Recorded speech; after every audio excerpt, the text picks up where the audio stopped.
Buenos días, hermanos, el Señor les bendiga. Hoy vamos a estar reflexionando en el capítulo 39 de Génesis.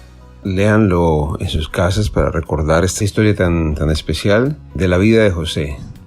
Vamos a echar un vistazo a los acontecimientos en la vida de José, cuando ya llegó a Egipto, vendido por sus hermanos y comprado por Potifar, quien era un oficial egipcio, un capitán de la guardia del faraón.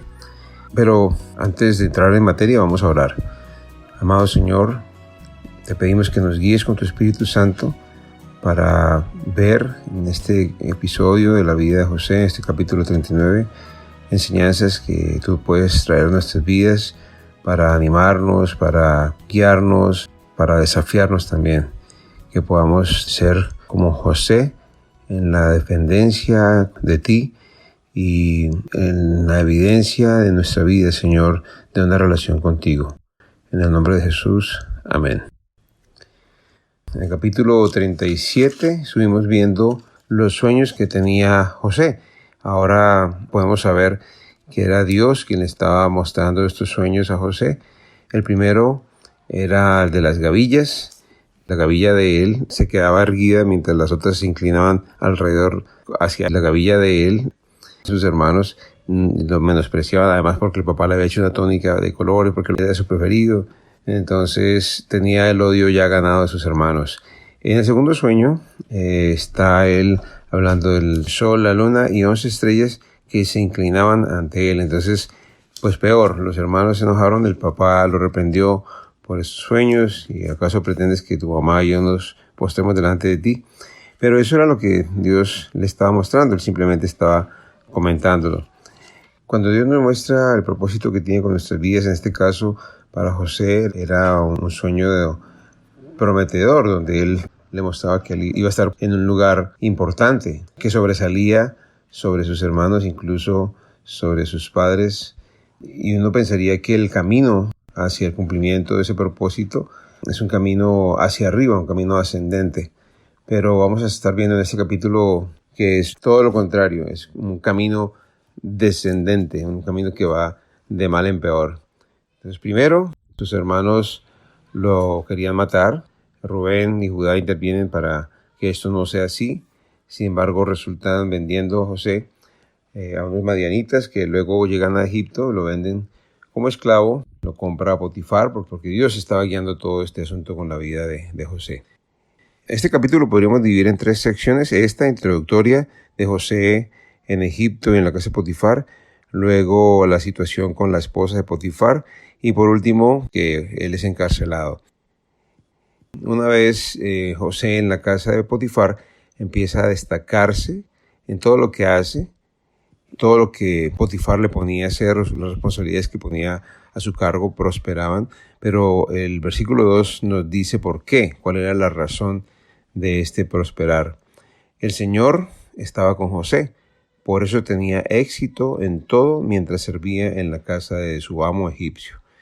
Potifar se dio cuenta de eso, notó y se dio cuenta que el Señor estaba con José y le daba éxito en todo lo que hacía. Entonces Potifar, pues sintiendo la confianza de irle dando cada vez mayores responsabilidades, al punto de lo único que se tenía que preocupar era por qué iba a comer. Toda la casa de Potifar fue bendecida y prosperada porque Dios estaba con José y prosperaba todo lo que él hacía. En la segunda sección dice el versículo 6, la segunda parte, que José era un joven muy apuesto y bien fornido, y la esposa de Potifar pronto comenzó a mirarlo con deseos sexuales y empezó a insinuársele, a tal punto que en una ocasión lo sujetó y pues quería forzarlo a estar con ella y él huyó. Entonces ella empezó a gritar, como ustedes ya pudieron leer en el capítulo, ya conocen la historia, vinieron los guardias y ella lo acusó de haber tratado de violarla. Y esa fue algo tremendo, ¿no? En la vida de alguien que está haciendo las cosas bien, que tiene una relación con Dios firme, fuerte y que Dios está bendiciendo a pesar de que fue expulsado de su casa, vendido por sus hermanos, ahora está en una tierra extraña y sin embargo Dios está con él, pero viene esta nueva situación en contra de él, una situación adversa a él en este tramo, en este trayecto hacia el cumplimiento del propósito de Dios. La última parte, pues cuando ya llega Potifar a la casa, le cuentan la versión de la esposa y finalmente pues es colocado en la cárcel por lo que dice esta señora o la versión de los hechos de ella. Pero en el versículo 21, ya José estando en la cárcel, nos dice aquí, pero el Señor estaba con José en la cárcel y le mostró su fiel amor. El Señor hizo que José fuera el preferido del encargado de la cárcel. El hecho de que Dios estuviera con José o que José tuviera una vida de permanencia y perseverancia en el Señor, una comunión con Dios, hacía que las cosas fueran diferentes. Era alguien notorio, era de un carácter diferente en sus acciones, en su proceder, que se ganaba el aprecio de los que estaban sobre él. En este caso, dice que fue el preferido, llegó a ser el preferido del encargado de la cárcel. Entonces, cuando nosotros tenemos una relación con Dios, cuando el Señor está con nosotros, ¿qué quiere decir que el Señor estaba con José? Pues que José tenía una vida de comunión con Dios, que él andaba de acuerdo a los principios de Dios, que su relación con Dios era evidente, se notaba en todo lo que hacía, cómo lo hacía, y Dios le bendecía en todas las cosas que emprendía, las cosas que hacía, todas las responsabilidades que tenía. En este caso, pues se ganó el afecto y la confianza del encargado de la cárcel y lo puso a cargo de todos los demás presos y de todo lo que ocurría en la cárcel. El encargado no tenía de qué preocuparse porque José se ocupaba de todos. Es lo mismo que sucedió con Potifar. Potifar no tenía de qué preocuparse porque José tenía todo bajo control. Cuando estaba en la casa de Potifar, todas las cosas marchaban bien, las cosechas, los animales prosperaron y esto agradaba mucho a Potifar y ahora en la cárcel, al encargado de la cárcel también. Él estaba tranquilo, confiado porque sabía que José estaba haciendo las cosas bien, no tenía de qué preocuparse. Y podemos ver más adelante en el capítulo 40 que también los mismos presos tenían confianza para contarle cosas y hasta los sueños que tenían. Pero centrándonos en este capítulo 39, vemos que cuando Dios nos llama, cuando Dios nos muestra un propósito, el camino hacia allá implica unos procesos inesperados, tal vez impensables para nosotros, tal vez negativos o adversos.